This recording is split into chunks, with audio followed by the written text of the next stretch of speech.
Hello students, welcome back to my channel of ECT, Easy Commerce Tips. Now, today I will teach you the admission chapter. Admission chapter का मतलब क्या होता है, admission मतलब क्या होता है, एडमिशन ऑफ अ पार्टनर। देखो, पार्टनर का मतलब क्या होता है, हम लोगों ने लास्ट टॉपिक में पढ़ा था accounting for a partnership firm and fundamental में कि पार्टनर कौन होते हैं। पार्टनर वो लोग होते हैं जो आपस में मिलकर के बिजनेस चलाते हैं, उनको पार्टनर कहते हैं। जैसे कि ए और बी, ये दो लोग मिलकर के आपस में बिजनेस चला रहे हैं, तो मतलब ये दोनों आपस में पार्टनर हैं। ठीक है। एडमिशन ऑफ अ पार्टनर का मतलब क्या होता है कि जब ये किसी नए बंदे को अपनी फर्म में एडमिट करते हैं, तो जब कोई नया आदमी इंसान इनकी बिजनेस में आकर के ज्वाइन करता है, तो उसको हम एडमिशन ऑफ अ पार्टनर कहते हैं कि उनकी फर्म में, उनकी पार्टनरशिप में नया कोई पार्टनर आकर के ज्वाइन कर रहा है। ठीक है। अगर हम इसकी मीनिंग से रिलेटेड बात करें, मीनिंग क्या होती है, तो admission of a partner means a new partner is admitted in a firm. यानी एडमिशन ऑफ अ पार्टनर का मतलब क्या होता है कि एक नया पार्टनर फर्म में आके ज्वाइन हो रहा है। ठीक है। आगे क्या लिखा हुआ है, admission of a partner is a mode of a reconstitution the firm under which existing partnership comes to an end. यानी कि एडमिशन ऑफ अ पार्टनर का एक ये भी मतलब होता है कि इसमें रिकॉन्स्टिट्यूशन होता है फर्म का दोबारा से, जो ओल्ड पार्टनर्स की, यानी कि ए और बी की जो पुरानी पार्टनरशिप है वो एंड हो जाती है। क्या हो जाती है? एंड हो जाती है। और नए सिरे से नई पार्टनरशिप ए, बी और सी, इन तीनों को मिला करके एक नई पार्टनरशिप फिर से बनाई जाती है। पुरानी जो पार्टनरशिप होती है उसको क्या कर दिया जाता है, कम्स टू एन एंड। यानी कि नए पार्टनर के एडमिशन लेने की वजह से ए और बी की जो पुरानी पार्टनरशिप है वो ख़त्म हो जाती है और नई पार्टनरशिप फिर शुरू होती है। आगे क्या लिखा हुआ है, यहाँ से लिखा हुआ है कि among all the partners comes to an existence. यानी कि नए सभी पार्टनर एक साथ मिलकर के नई पार्टनरशिप में ए बी सी तीनों नए पार्टनर बन करके एक फर्म में आते हैं। पहले ए और बी के लिए फर्म में थे, अब सी के एडमिशन की वजह से ए और बी की, अब सी के एडमिशन लेने की वजह से क्या है कि ए और बी की पार्टनरशिप क्या हो गई, एंड हो गई। इनकी पार्टनरशिप एंड होने के बाद अब नई एग्जिस्टेंस पार्टनरशिप ए, बी और सी ने तीनों ने ली है। अच्छा, ये डेफिनेशन ख़त्म होने के बाद अभी देखो आगे क्या लिखा हुआ है, हम लोग आगे देखते हैं। ठीक है। नेक्स्ट यहाँ पर देखो क्या लिखा हुआ है कि अ new partner can be admitted into a partnership. यानी कि कोई भी नया पार्टनर, यानी कि सी जो है वो फर्म में ए और बी की फर्म में सी एडमिशन तभी ले पाएगा जब सभी पार्टनर्स एग्री होंगे। ठीक है। यानी कि बिना किसी एक पार्टनर की असहमति के उसको एडमिशन नहीं मिलेगा, दोनों पार्टनर्स की सहमति होनी ज़रूरी है। ये बात कहाँ लिखी है, ये पॉइंट सेकंड पॉइंट में लिखी है, all the partners agree to admit a new partner. यानी कि दोनों पार्टनर्स का एग्री होना ज़रूरी है। यानी कि कहने का मतलब क्या है, जैसे कि ए और बी दो पार्टनर्स हैं। ठीक है। तो ए और बी में से ए एग्री है सी के एडमिशन के लिए, बट बी एग्री नहीं है, तो सी को एडमिशन नहीं मिलेगा। ठीक है। तो दोनों पार्टनर्स का एग्री होना ज़रूरी है, तभी सी को एडमिशन मिलेगा।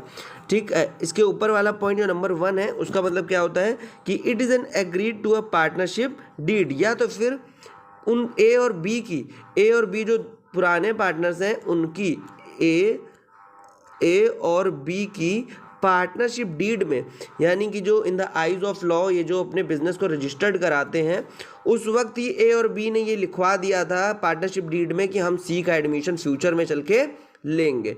ठीक है। तो अगर ऐसा लिखा होगा पार्टनरशिप डीड में, तो भैया सी का एडमिशन होने से कोई नहीं रोक सकता। ठीक है। नेक्स्ट क्या है कि ये देखो, ये दो टर्म्स हमने पढ़े, दो टर्म्स में हमने क्या देखा कि सभी पार्टनर्स की सहमति होनी ज़रूरी है तब भी एडमिशन हो जाएगा, और या तो फिर पार्टनरशिप डीड में लिखित में हो कि नए पार्टनर का एडमिशन मिलेगा। ठीक है, सी को। अच्छा, उसके आगे क्या लिखा हुआ है, आगे हम इस पॉइंट पर आते हैं। यहाँ क्या लिखा हुआ है, rights of a new partner. Rights of a new partner, ये दो तरीके के राइट्स लिखे हुए हैं। Rights of a new partner का मतलब क्या होता है कि राइट्स का मतलब होता है अधिकार। न्यू पार्टनर, तो न्यू पार्टनर जब एडमिशन ले लेता है, for example A and B ये दो पार्टनर हैं, सी जब फर्म में एडमिट हो रहा है तो उसको राइट्स कौन कौन से हैं। ठीक है। तो राइट्स, अधिकार कौन कौन से मिलेंगे, सबसे पहला है, पहले पॉइंट में लिखा है टू, यहाँ क्या लिखा हुआ है, to share the asset of the firm, यानी कि सी के पास ऐसा अधिकार होगा कि वो फर्म की, ए और बी की जो बिजनेस है, यानी कि जो उनकी फर्म है उसमें जो एसेट्स हैं उन एसेट्स पर सी का पूरा राइट होगा। ठीक है, नेक्स्ट सेकंड पॉइंट क्या लिखा हुआ है कि right to share future profit of the firm, यानी कि उसके सी के पास एक ये भी राइट होगा कि फ्यूचर में, भविष्य में अब फर्म कुछ भी प्रॉफिट अर्न करेगी, कुछ भी प्रॉफिट अर्न करेगी, उसमें हिस्सेदारी सी की भी होगी। ठीक है, तो उसके पास दो राइट्स हैं। कौन कौन से राइट्स हैं कि पहली तो बात उसको देखो, फर्म की जो एसेट्स हैं उन एसेट्स पर भी उसका पूरा अधिकार है। एसेट्स देखो हम 11th क्लास में पढ़ चुके हैं, मैं 2 मिनट का टॉपिक है, सेकंड में कंप्लीट करूंगा। एसेट्स वो चीज़ें होती हैं जिनकी मदद से हम अपने बिजनेस को चलाते हैं। ठीक है, उसके example land and building, plant and machinery, stock, debtors, cash, bank, ये सब उसके ऐसे एग्जाम्पल्स हैं। ठीक है, अभी क्या है कि फिर से वापस अपने पॉइंट में आते हैं कि जो नया पार्टनर एडमिट हो रहा है उसको ये सभी राइट्स मिल जाते हैं। ठीक है, अभी आगे क्या पॉइंट है, आगे नेक्स्ट पेज में देखते हैं। अच्छा, अभी क्या है, अभी एक पॉइंट में बड़ा गौर से समझना पड़ेगा, वो ये वाला पॉइंट है। इसमें क्या लिखा हुआ है, share the future profit received by the partner और incoming partner is equal to the sacrifice of the share in the profit of existing partner और the partners of the firm. इसका मतलब क्या होता है कि देखो, जो सी पार्टनर फर्म में एडमिट हो रहा है, ठीक है, तो उसको फर्म के प्रॉफिट का हिस्सा कितना मिलेगा, जितना ए और बी अपने हिस्से से सेक्रीफाइस करेंगे।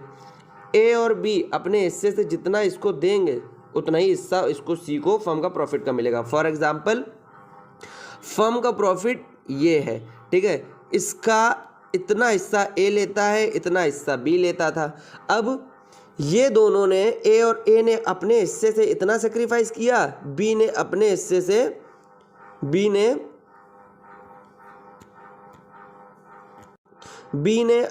से इतना सेक्रीफाइस किया। ठीक है, कितना सेक्रीफाइस किया, देखो इतना इतना दोनों ने सेक्रीफाइस किया, तो ये जो हिस्सा बचा ये किसके हाथ में लग गया, सी के। तो इसका मतलब क्या लिखा हुआ है इस जगह पर कि देखो, पहले फर्म का प्रॉफिट जो होता था उसमें पूरा राइट ए और बी का होता था, लेकिन अब जब सी ने एडमिशन ले लिया है तो फर्म के प्रॉफिट में अब तीनों का हिस्सेदारी होगी। ठीक है, और ये जो फर्म का प्रॉफिट है इसका पहले आधा आधा हिस्सा ए और बी रखते थे, लेकिन अभी क्या है, उनको अपने हिस्से में से थोड़ा सा सेक्रीफाइस करना पड़ेगा। यानी कि अगर ये फर्म का प्रॉफिट है, इसका ये हिस्सा ए रखते थे, ये हिस्सा बी रखते थे। अब सी के आने की वजह से ए ने अपने हिस्से से इतना सी को दिया, बी ने अपने हिस्से से इतना सी को दिया, इन दोनों के शेयर से सी को मिला। तो इसका मतलब क्या है कि ये प्रॉफिट है फर्म का, ठीक है, और फर्म के प्रॉफिट का इतना इतना हिस्सा सी के हाथ में जाकर के लगेगा। तो मतलब क्या है कि ए और बी ने अपने हिस्से से सेक्रीफाइस किया, किसके लिए किया, सी के लिए किया। तो बात समझो, अभी क्या है कि जब ए और बी अपने हिस्से से सेक्रीफाइस करेंगे किसी के लिए क्या मतलब सी के लिए, तो सी की भी कुछ रिस्पॉन्सिबिलिटी बनती है। तो सी की जिम्मेदारी क्या बनती है कि जब सी तुम्हें क्या दे बदले में, तुम्हें गुडविल का पैसा दे। क्या दे, गुडविल का पैसा। ये गुडविल क्या होती है, goodwill is an intangible asset जिसे हम छू और देख नहीं सकते, और ये name and the fame of the business organization, इसको हम के नाम से जानते हैं। यानी किसी भी बिजनेस ऑर्गेनाइजेशन की जो नाम और पहचान होती है वही उसकी गुडविल होती है। ठीक है, तो सी क्या करेगा कि तुमसे तुम्हारे प्रॉफिट का हिस्सा ले रहा है, तुमसे सेक्रीफाइस करा रहा है, तो बदले में उसकी रिस्पॉन्सिबिलिटी क्या बनती है कि वो तुम्हें क्या दे, गुडविल का पैसा दे। तो इससे हमें एक बात समझ में आती है, सबसे पहले क्या कि देखो, अगर किसी नए पार्टनर को फर्म में एडमिशन लेना है तो उसको दो चीज़ें देनी पड़ेंगी, एक तो कैपिटल और एक गुडविल। कैपिटल किस लिए देगा, for the take admission in the firm. ठीक है, वो अपनी एडमिशन ले रहा है तो ये पैसा वो फर्म को में इन्वेस्ट कर रहा है। ठीक है, पैसा लगा रहा है कि फर्म में मेरा भी हिस्सेदारी ले लो। देखो, ए और बी ने अगर बिजनेस शुरू किया होगा तो कुछ पैसे लगा के शुरू किया होगा ना। ठीक है, तो सी को भी जब एडमिशन चाहिए तो अपने बिजनेस में पैसा लगाना पड़ेगा। तो फॉर एग्जाम्पल, सी ने 1 लाख रुपए दिए कैपिटल के लिए और 20,000 रुपये, कितने, 20,000 रुपये गुडविल के लिए देने पड़ेंगे। किसको देने पड़ेंगे? सी को देने पड़ेंगे। सी यानी कि दो चीज़ें लेकर के आएगा एट द टाइम एडमिशन के वक्त। अगर उसको एडमिशन लेना है, कहाँ एडमिशन लेना है? ए और बी की फर्म में साझेदार बनना है, तो भैया कैपिटल का पैसा और गुडविल का पैसा लेके आओ। कैपिटल का पैसा लेकर के आओ क्योंकि तुम्हें वो पैसा हम फर्म में इन्वेस्ट करेंगे, और गुडविल का पैसा इसलिए लेकर के आओ क्योंकि ए और बी ने अपने हिस्से, प्रॉफिट के हिस्से से सेक्रीफाइस किया है तुम्हारे लिए। ठीक है, तो ये टॉपिक होता है, इससे हमें ये समझ में आता है। ठीक है, तो नेक्स्ट आगे चलो। इस टॉपिक पे हमने ये समझा कि नया पार्टनर जो एडमिट होता है वो अपने साथ दो चीज़ें लाता है, एक कैपिटल और एक गुडविल। जो कैपिटल का पैसा होता है वो भैया फर्म रख लेती है। फर्म कहती है कि इस पैसे से, कैपिटल के पैसे से हम नई मशीनरी लाएंगे, ठीक है, नई एसेट्स लाएंगे ताकि बिजनेस एक्सपेंड कर सके। ठीक है, और गुडविल का पैसा वो क्यों लाता है? क्योंकि जो ओल्ड पार्टनर्स थे ए और बी, उन्होंने अपने शेयर से सेक्रीफाइस किया है नए एडमिट पार्टनर के लिए, यानी कि सी के लिए। अच्छा, नेक्स्ट उसके बाद बात करते हैं इफेक्ट्स। अच्छा, ये देखो बहुत अच्छी सब लिखा हुआ है कि sacrifice partner are acquiring the share in the profit is called goodwill और अ प्रीमियम फॉर गुडविल, यानी कि वो उसको क्या करना पड़ेगा? प्रीमियम फॉर गुडविल का पैसा देना पड़ेगा क्योंकि सेक्रीफाइस करते हैं पार्टनर। कौन सेक्रीफाइस करता है? Existing partner, old partner sacrifice करते हैं। ठीक है, अच्छा आगे बढ़ते हैं। Effect of the admission of a partner. Effect of the admission of the partner का मतलब क्या होता है कि सबसे पहला देखो, इफेक्ट मतलब होता है प्रभाव। ठीक है, तो नए पार्टनर के एडमिशन की वजह से फर्म में क्या क्या इफेक्ट्स पड़ते हैं। तो सबसे पहले हम यही बात कर लेते हैं कि भैया नए पार्टनर के एडमिशन होने की वजह से क्या क्या इफेक्ट पड़ते हैं। तो पहला पॉइंट लिखा हुआ है, admission of a partner ends to the existing partnership and the new partnership comes to an existence। इसका मतलब क्या होता है कि भैया जो ए और बी की पुरानी पार्टनरशिप थी वो ख़त्म हो जाती है और नई पार्टनरशिप फिर से चालू होती है, वो ए बी और सी के बीच में होती है, यानी कि 3 पार्टनर रहेंगे।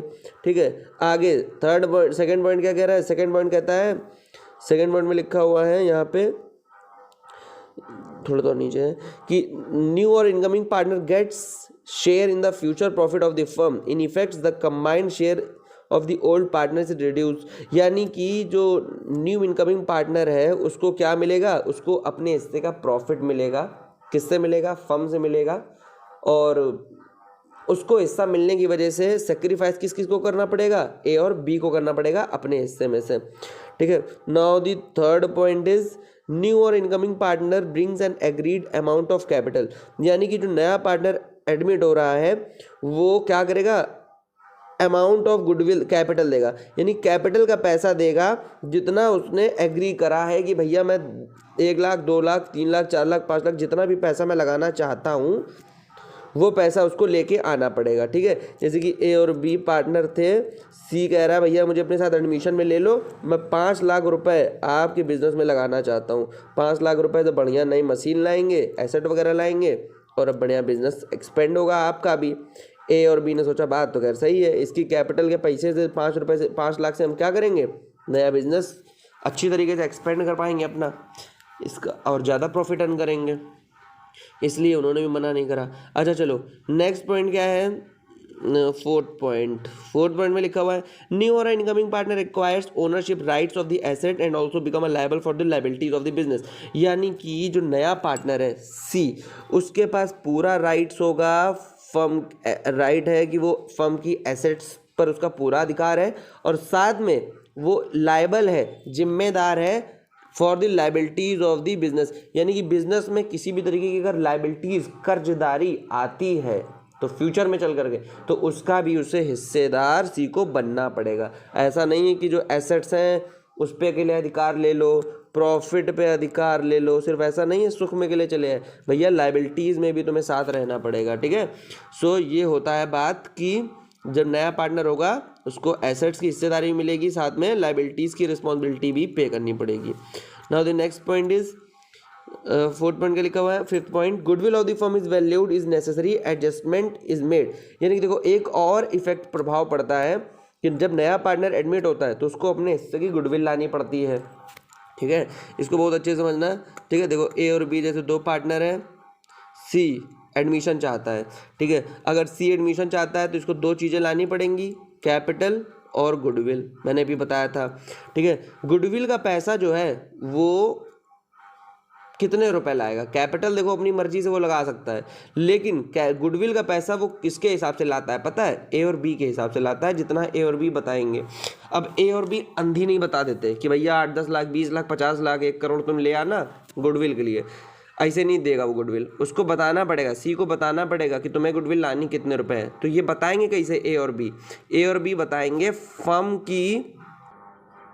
सबसे पहले देखेंगे कि ए और बी क्या करने वाले हैं। ए और बी क्या कैलकुलेट करेंगे? फर्म की गुडविल, फर्म की गुडविल करेंगे, कैलकुलेट करेंगे। तो ये जो अपना पॉइंट लिखा हुआ है, कौन सा पॉइंट? Last point. इस फिफ्थ लास्ट पॉइंट में क्या लिखा हुआ है कि उन्हें क्या करना पड़ेगा? अपनी फर्म की गुडविल की कैलकुलेशन करनी पड़ेगी। Goodwill of the firm is valued and necessary adjustment, यानी कि फर्म की गुडविल वैल्यूएशन, वैल्यूएशन मतलब कीमत निकालना। तो गुडविल की वैल्यूएशन निकालना पड़ेगा कि फर्म की गुडविल है कितनी। तो ए और बी क्या करेंगे? अपनी फर्म की गुडविल कैलकुलेट करेंगे। गुडविल चैप्टर में हम पढ़ चुके हैं कि वो कैसे कैलकुलेट होती है, एवरेज प्रॉफिट मेथड या सुपर प्रॉफिट मेथड, इन्हीं सब मेथडों से गुडविल कैलकुलेट करके ए और बी बताते हैं कि भैया हमारी फर्म की गुडविल जो है 1 लाख रुपए है। तुम एडमिट हो रहे हो फर्म के प्रॉफिट का 1/5 शेयर के लिए, तो तुम्हें कितने रुपए देने हैं? 20,000 रुपये देने हैं। तो तुम 20,000 रुपये गुडविल के लिए ले आओ। सी का इतना है, ठीक है, बात तो खैर तुम्हारी सही है। ठीक है, हमें तुम्हारी फर्म की गुडविल की कीमत है 1 लाख, मैं आ रहा हूँ 1/5 के लिए, तो उस हिसाब से मेरे हिस्से की गुडविल बनी 1 लाख। तो मैं 1 लाख रुपये तुम ले आऊँगा, तुम लोग आपस में बांट लेना। ठीक है, तो ए और बी कहते हैं ठीक है तुम गुडविल ले आओ, 20,000 रुपये बांट लेंगे। ठीक, next. Now the next topic is adjustment made at the time of admission of a partner, यानी कि वो कौन कौन से एडजस्टमेंट होते हैं जब नया पार्टनर एडमिट होता है तो एडजस्टमेंट करने पड़ते हैं। तो सबसे पहला पॉइंट क्या लिखा हुआ है? Change in the profit sharing ratio, calculate the new profit sharing ratio and sacrificing. तो इसका मतलब क्या होता है? देखो क्या है कि जैसे कि ए और बी दो पार्टनर हैं, ये 3:2 में बिजनेस चला रहे हैं। सी के ने एडमिशन ले लिया, सी ने एडमिशन ले लिया, तो अब इनके बिजनेस में ये लोग 3 आदमी हो गए। ठीक है, अब तीनों का रेशियो, फॉर एग्जांपल नया रेशियो बना 3:2:1। ठीक है, तो ये हो गया ओल्ड रेशियो, ये आ गया हमारा न्यू रेशियो। तो न्यू रेशियो ये कैसे आता है? ए और बी अपने हिस्से से सेक्रीफाइस करते हैं। सेक्रीफाइस करते हैं किसके लिए? सी के लिए सेक्रीफाइस करेंगे। ठीक है, तो जब सी के लिए सेक्रीफाइस करेंगे तो अपने हिस्से से थोड़ा थोड़ा देंगे, तो सी का हिस्सा निकल आएगा। तो देखो दो चीज़ें समझ में आई, एक तो न्यू रेशियो और एक सेक्रीफाइस। ये आ गया न्यू रेशियो, और ए और बी ने अपने हिस्से से जो सेक्रीफाइस किया है सी के लिए, वो हमें फॉर्मूला लगा के कैलकुलेट करना पड़ता है। वो फॉर्मूला क्या होता है? Old ratio minus new ratio. Now the second point, और कैसा हमें एडजस्टमेंट करना पड़ता है? Valuation and adjustment of goodwill, यानी कि हमें गुडविल की वैल्यू निकालनी पड़ती है और उसको बांटना पड़ता है ओल्ड पार्टनर्स में सेक्रीफाइसिंग रेशियो में। यानी कि जैसे कि हमें पता है कि जब नया पार्टनर एडमिट होता है तो वो अपने साथ गुडविल का पैसा जरूर लाता है। तो गुडविल का पैसा जो लाता है वो बढ़ती है ओल्ड पार्टनर्स में। जैसे कि ए और बी दो पार्टनर है, सी एडमिट हुआ तो वो उसने गुडविल का पैसा दिया। ठीक है, तो वो गुडविल का पैसा ये वाला ए और बी में बटेगा, किस रेशियो में बटेगा? सेक्रीफाइसिंग रेशियो में बटेगा। ठीक है, तो सेक्रीफाइसिंग रेशियो में गुडविल बढ़ती है न्यू पार्टनर के द्वारा जो दी जाती है। थर्ड पॉइंट में इसमें लिखा हुआ है adjustment and gain rising the revaluation and reassessment of liabilities, यानी कि उसके बाद हमें ध्यान देना पड़ता है, अकाउंट बनाना पड़ता है रीवैल्यूएशन अकाउंट। कौन सा account? Revaluation account. Revaluation account एक ऐसा अकाउंट होता है जिसमें हमें ये पता चलता है कि हमारी एसेट्स की वैल्यू कितनी बढ़ी और कितनी घटी, लायबिलिटी कितनी बढ़ी और लायबिलिटी कितनी घटी, ये बात का कैलकुलेशन हम रीवैल्यूएशन अकाउंट में लगाते हैं। तो देन क्या है? Adjustment of a reserve and adjustment accumulated profit and loss. इसका मतलब क्या होता है कि नए पार्टनर के एडमिशन से पहले, ठीक है, जैसे कि ए और बी दो पार्टनर हैं, सी एडमिशन ले रहा है, ठीक है, तो सी जब एडमिशन लेगा उससे पहले जो ओल्ड पार्टनर्स हैं इनको तो क्या है कि अगर रिजर्व में कुछ भी या प्रॉफिट एंड लॉस अकाउंट में कुछ भी पैसा पड़ा हुआ है, अनडिस्ट्रीब्यूटेड है, अनडिस्ट्रीब्यूटेड का मतलब क्या होता है कि अनबटा है, तो वो ए और बी में उनके ओल्ड रेशियो में बढ़ जाएगा। लास्ट पॉइंट क्या कह रहा है, adjustment of a capital. Adjustment of a capital का मतलब क्या होता है कि कैपिटल का adjustment on the behalf new partner और द ओल्ड पार्टनर। जिस तरीके से क्वेश्चन हमसे बोलेगा, जैसे कि क्वेश्चन बोल रहा है कि कैपिटल का एडजस्टमेंट होना चाहिए न्यू पार्टनर के बिहाफ में, ओल्ड पार्टनर्स की कैपिटल को एडजस्ट करना है, तो वो हमें इसी एडजस्टमेंट ऑफ कैपिटल के टॉपिक से समझना पड़ेगा। ठीक है, सो यहाँ तक आज हम लोग अभी पढ़ेंगे। नेक्स्ट टॉपिक से हम लोग change in profit sharing ratio का टॉपिक समझेंगे। ठीक है।